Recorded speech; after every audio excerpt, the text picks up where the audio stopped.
Wow. I mean, that's in today's generation, that's just not as common anymore, right? So what was that like? How was that? How did that happen?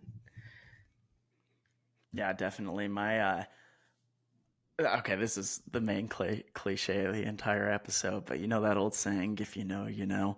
Well, we knew. And so my wife and I, we've been dating for quite a while, and we recognize we're Christians, and so there's certain things that came along with our relationship, just being Christians, that different practices that we lived. And so a lot of it comes down to we believe that everyone at some point should be married, and that's kind of how you start a family, with both inside this worldly aspect, but also with God. And so I recognize that's also a very interesting thing to do while we're so young. But at the end of the day, we knew we wanted to start our family together, and so same principle I use in business. Why are we going to wait? I'm not going to wait for somebody else to go and do it. I'm going to go do it myself.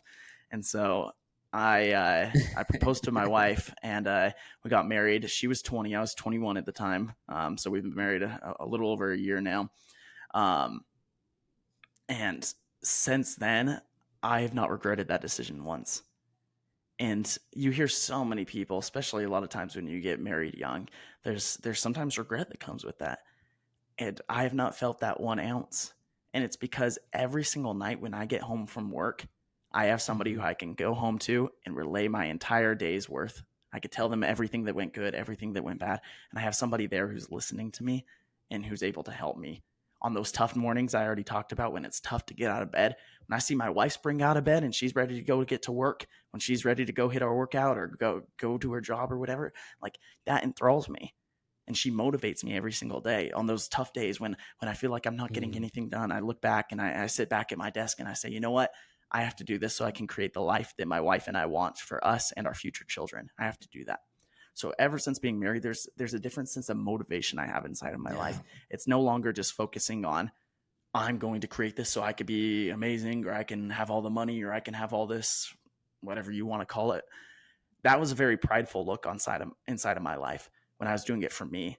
Now I'm doing it for a greater purpose, for our future family, for the opportunity to be, my ultimate goal is to be my kid's baseball coach. And so I'm putting in all this time and effort right now so I could be my kid's baseball coach in the future. So there's just certain motivational points you hit inside of your life, and getting married is one of them. Absolutely.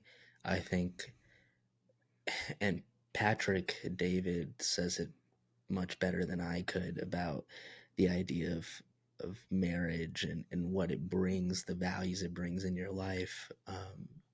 That being said, I also think just because marriage is incredibly powerful,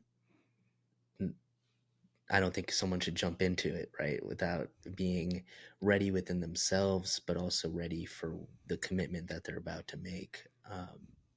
That being said, like you said, if you know, you know, 100%. I think if you, it's interesting, right? There's a lot of different stories out there of people's human experiences. And I think some people get married really young, some people get married really, not really old, but older, different Mm-hmm. time periods of their life. And it's just interesting because I think the best way we can say it is, as long as you, I guess, if you're a spiritual person or a spiritual being, you just believe that it'll happen when it happens, right? The best time for you, right? Not to compare yourself to somebody else's story.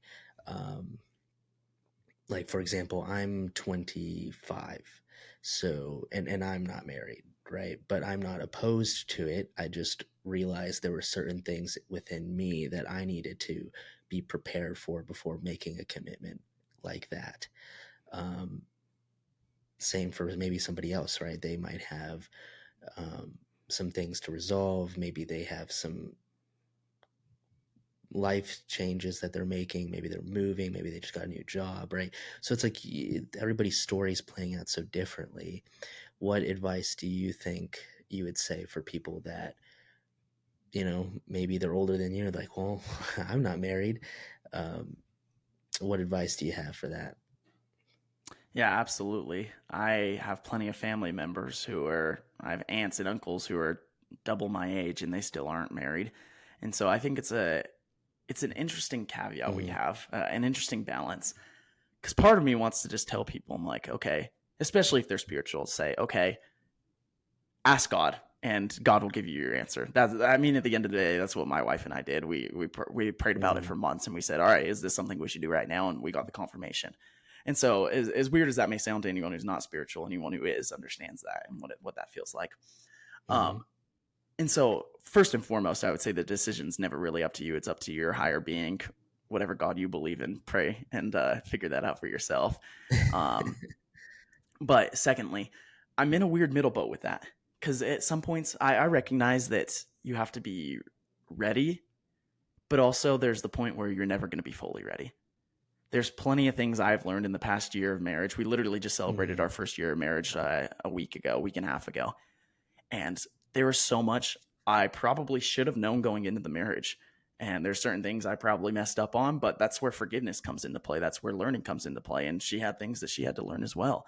And so if you can learn those two together in a way, it actually strengthens your relationship. So yes, there's like things you always have to figure out on your own. I'm not saying you should just jump in, but also there's going to be things you can learn Well, what throughout that about? entire experience. Uh-huh.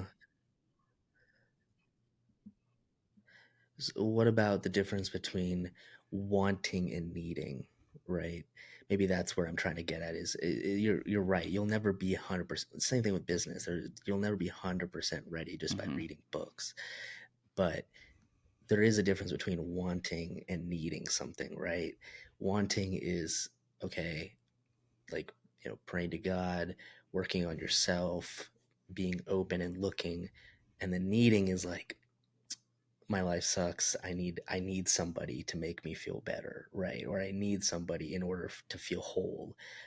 And I think there is a big difference between wanting and needing. What do you think? There is. There is a big difference. It goes back to that Hmm. principle where I'm sure everyone has heard this at one point in their lives.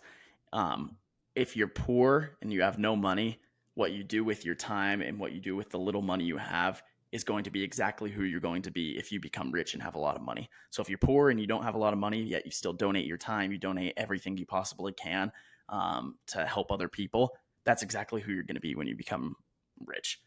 But on the contrary, if you're very stingy with your money and you don't give your time back to other people and you don't serve other people when you're poor, you're going to do the exact same thing when you're older and you're rich. And so that same principle I think applies Hmm. to marriage in the sense that yes, of course, you're never going to go in fully, like we both admitted. There's going to be things you need to learn. There's going to be times where it's tougher. There's going to be times where it's a lot better. But at the same point, if you can just trust, for all the spiritual people out there, if you can just trust God's direction inside of your life and say, you know what, I don't understand the entire picture that's coming forth. I can't see into the future. I don't know what's going to happen, but I could trust that He's going to point me in the right direction. That has everything to do with it. At the same time, if you're sitting there and you're telling yourself, I want to get married or I Yeah. want to get into a relationship simply because I need somebody else, that definitely is a time where you need to step back and say, okay, I'm not looking at this for the right reasons. That's a selfish reason. That I want to do this because I need somebody. I need somebody to look upon. I need somebody who will be there for Hmm. me. That's a very selfish and inward look. But if you could look on the outer and say, I need this Yeah. because I am going to help my partner. I'm going to help them become a better person. They're going to help me become a better person and work at almost like it's a 50-50 split where you're giving and you're taking, you're giving and you're taking. If you could look at it like that, then maybe you're a little bit more prepared.